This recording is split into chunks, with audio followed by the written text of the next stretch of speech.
So how many Georgia games will you get to go to this fall? I've got the answer for that. And will you be able to go to any away games?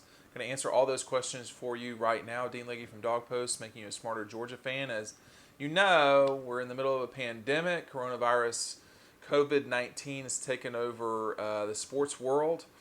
But as we have moved forward, the SEC, ACC, and Big 12 have all decided to play. And they've all decided so far to play with fans in the stands, and that includes Georgia. Now, the Dogs only have 4 home games, so what does that mean for you and your chance to get in to Sanford Stadium? Long story short, it depends on if you're a contributor or not. If you do not contribute to Georgia, the likelihood that you're going to get into a game is pretty low, unless you get it on StubHub. But in order to get it on StubHub, you're going to have to get it from someone who contributes to Georgia. So let me sort of lay this out for you, and you can take it from there. So donors each year give Georgia and South Carolina and Florida, they give them a particular amount of money so that they can get tickets. So you give the donation, then you get the ability to buy the tickets. At Georgia, if you gave $4,999 or fewer, you have the ability to go to one game and get 4 seats that are together. If you have, those are for Hartman Fund, so the traditional people that have given for years. If you are a Hartman Fund member and you've given $5,000 or more, or you're a McGill Society, which is a person who gives $25,000 over a 5-year period or more, you're going to have the capability of going to 2 games with the capability of getting 4 seats to those games. Again, Georgia only has 4 home games this fall. That's something to keep in mind here. And then Silver Circle people, Hartman Fund, Hedges, well, not necessarily Hartman Fund, but McGill Society. So anyone who gives $250,000 or more, or gave $250,000, I think over time, they have the capability to get into 4 games and have 4 seats to those games.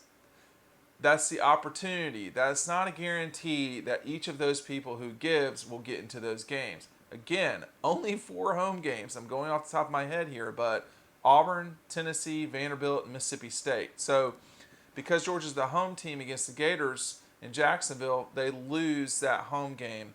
So people can opt out, and there's all sorts of stuff. But when I was talking to Greg McGarity about this, he assured me that folks can still get into games through StubHub or through any sort of ticket provider. That's something that they can do. And of course, if these folks want to sell their seats to you, they can.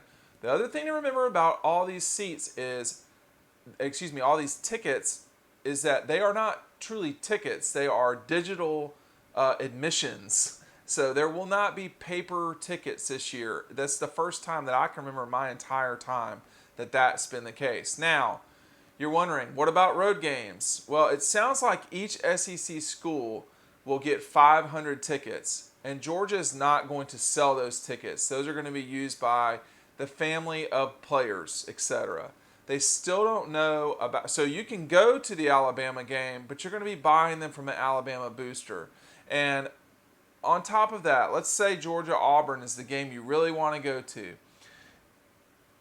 You have to keep in mind that there's a couple of things that are going to happen at all these games. First of all, if you don't have a mask, they're not going to let you in. That's not just a Georgia mandate. I believe that's an SEC rule at this stage. So I know it's a Georgia rule, though. So if you're going to Sanford Stadium, you're going to have a mask on until you get to your seat. Once you get to your seat, you're going to be at least 6 feet away from everyone else. That's why Georgia can only have 20 to 25% of Sanford Stadium full. In addition, if you're a student watching this, 3,000 tickets a game are going to go to students. Well, there's about 40,000, so a little bit lower than 40,000 students that go to Georgia. So you can do the math on that. About 10% of students are going to have the capability to get into each game. So it's starting to look to me that unless you gave $250,000 or more to Georgia, you're not going to get into all these games. The only way you're going to have the capability to get into them is through the secondary market and StubHub, whatever. I'm not being paid by StubHub to talk about this, but it's looking like secondary market is about the only way to get in. So, like, this is going to be a little bit like getting into Augusta National without badges. You're going to have to buy them from someone. You know, even if you are a contributor, that doesn't mean that you're going to get in. Okay. For instance, if you gave $200,000 as a McGill Society person, you're still only getting 2 games. And those 2 games could be Vanderbilt and Mississippi State. You have to wonder if that's really worth, you know, getting the tickets, you know, to get those 2 games. And you have the capability to opt out this year as well. And you need to call Georgia about that. But away games, the only away game that anyone's going to be able to get into is Jacksonville. Of course, that's not a true away game, but you're looking at about both schools, the Gators and the Dogs, getting about 10,000 tickets, maybe even a little bit less than that. There's not been a determination made on the bands, cheerleaders, stuff like that. We still don't know some of the answers to these at this moment. So if you want to go to the game, you still can go. But you need to be aware that you're going to have some serious sticker shock, either through donations that you've already given or through StubHub. I have no idea how much these games are going to cost, but they're going to be expensive. So make sure that you're ready with your wallet out. If you want to watch Georgia-Auburn, it's probably going to be the most expensive game, maybe with the exception of the 2017 SEC Championship game. Okay. We are going to get you ready right here for the 2020 season, an updated 2020 playlist for you, and I would encourage you to check that out. We'll see you on the playlist.